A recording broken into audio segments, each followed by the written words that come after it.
Assalamualaikum warahmatullahi wabarakatuh. Salam sejahtera untuk kita semua. Salam sehat selalu untuk bro and sis dimanapun berada. Selamat bertemu di Ridho Edik channel Drugs Free. Di kesempatan kali ini saya akan berbagi pengalaman apa yang pernah saya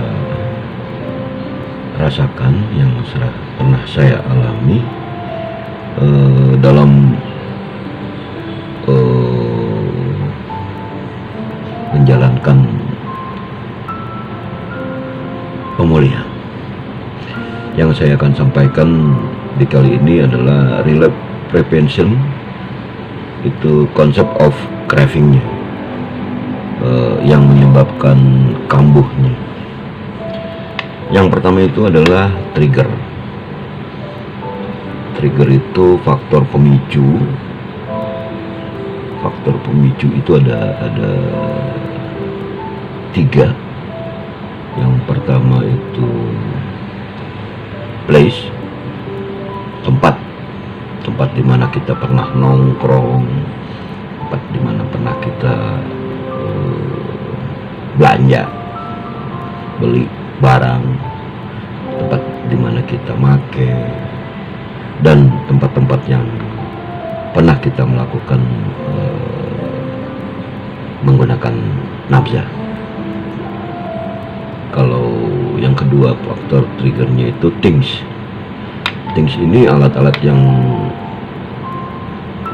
sering kita gunakan, seperti bom, kalau menggunakan ganja mungkin papir, kalau tahu kita pakai jarum suntik atau di drug seperti itu. Nah itu ikat pinggang, sendok, dan itu thingsnya untuk yang pemicunya. Dan yang ketiga itu adalah people. Yang paling susah adalah people. People itu adalah orang-orang yang ada di sekitar kita, teman sebaya, teman kita nongkrong, teman kita menggunakan. Nah itu yang sering kita ketemui, yang kita sering bertemu. Pada saat kita mau pulih, kita bertemu lagi dengan orang-orang yang masih menggunakan. Nah itu ya akan banyak sekali pengaruh-pengaruh yang akan dialami oleh teman-teman atau saya sendiri pada saat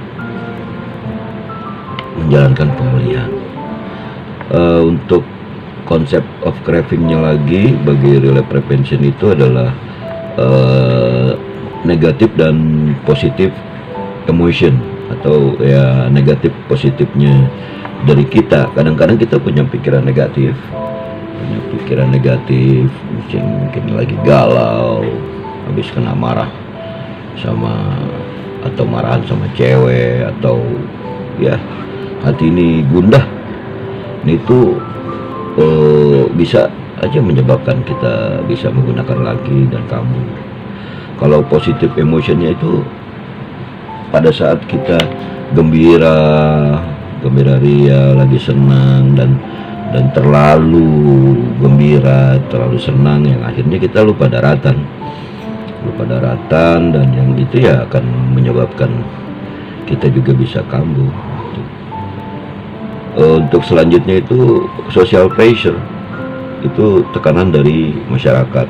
Maksudnya masyarakat ini ada dari lingkungan keluarga, lingkungan sekitar, dan masyarakat di lingkungan kita menjalani pemulihan. Nah itu ada aja gitu loh yang mengganggu kita gitu.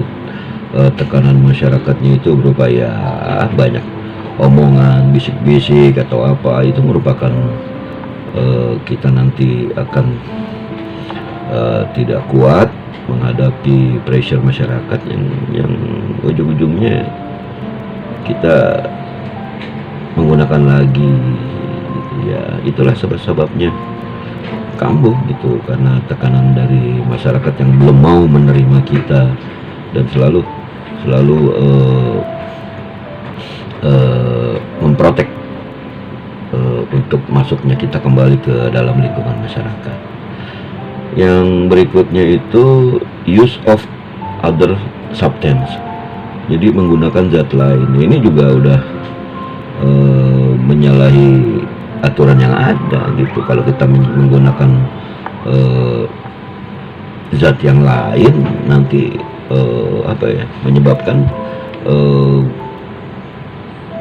nafza yang kita gunakan dulu dengan mengganti dengan yang lain, itu akan nanti pada saat berkelanjutan itu kita akan beralih lagi kepada nafza yang pernah kita gunakan. Ya misalnya kita menggunakan putau atau sabu, kita mengganti dengan mungkin ya dengan ganja atau minuman. Nah itu pun sudah berarti sudah lapse atau relapse gitu. Nah dengan adanya kita menggunakan itu dengan substitution lain, mungkin dengan obat-obatan atau kodein atau seperti apa, itu nanti lama-kelamaan kita akan berubah ke penggunaan nafza yang awal. Nah ini yang dimaksud dengan konsep craving ini gitu. Dan ada juga yang berikutnya itu adalah presence of warning sign, ya menghadirkan tanda-tanda bahaya itu yang seperti yang saya jelaskan di video sebelumnya, yaitu sudah terlihat dari cara bicara, perilaku, dan suka marah-marah. Itu udah merupakan tanda-tandanya untuk kita bisa menyebabkan kita kambuh. Karena dari hal-hal seperti inilah makanya saya terus-menerus memberikan masukan mengenai masalah kekambuhan, agar teman-teman yang menjalani pemulihan itu selalu memperhatikan tanda-tandanya dan peduli dengan diri kita untuk berjalannya pemulihan dengan baik. Dan bagaimana cara membuat emergency plan-nya gitu loh, rencana jika dalam keadaan kita darurat gitu loh. Kita tidak mau gitu, tidak mau lapse atau relapse atau substitution dengan yang lain. Nah itu yang pertama, kita harus stop, looking and listen. Jadi berhenti, perhatikan keadaan sekitar. Jadi kalau kita ingin berbuat sesuatu untuk diri kita, kita harus memiliki emergency plan yang tujuannya untuk kita cooling down, dan kita bisa melihat keadaan sekitar seperti apa, kayaknya ini menguntungkan atau tidak. Terus ya kita berhenti sejenak untuk refresh, ambil nafas, atau ya tergantung dari teman-teman untuk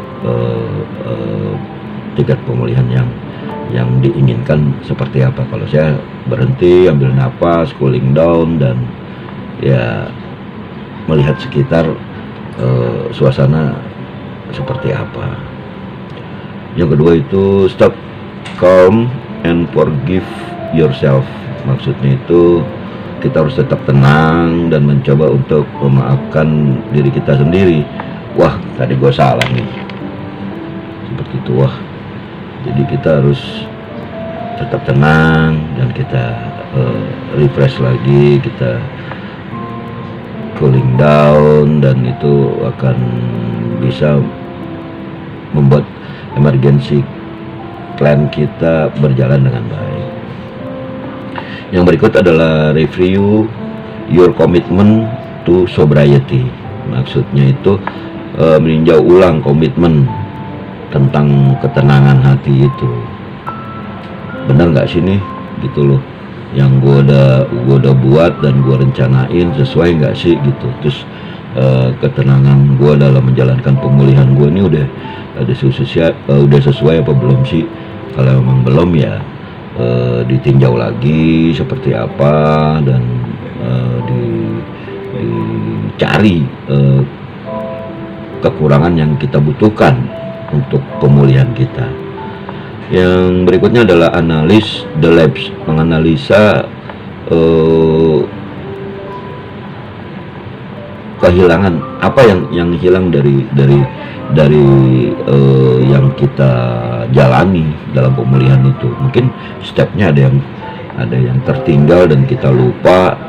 Nah, itu kita harus mengetahui dengan seksama hal itu, karena harus tahap demi tahap itu jangan sampai ada yang hilang, dan kita perlu menganalisa yang hilang itu apa, dan kita harus ulangi lagi dan kita jalani dengan baik. Memang sulit untuk menjalankan pemulihan itu, tidak segampang kita membalikkan telapak tangan kita bisa pulih, karena kita harus punya rencana-rencana untuk menjalani pemulihan kita. Yang berikutnya itu adalah make an immediately for recovery. Maksudnya itu membuat sesuatu dengan segera untuk kesembuhan, untuk pemulihan maksudnya. Jadi kita harus segera gitu membuat sesuatu yang menurut kita, rencana kita yang kemarin itu, ini kayaknya kurang bagus nih, kita harus rubah dan harus kita bentuk lagi, dan kita harus taati, kita jalani gitu. Karena emergency plan ini memang tidak segampang kita menjalani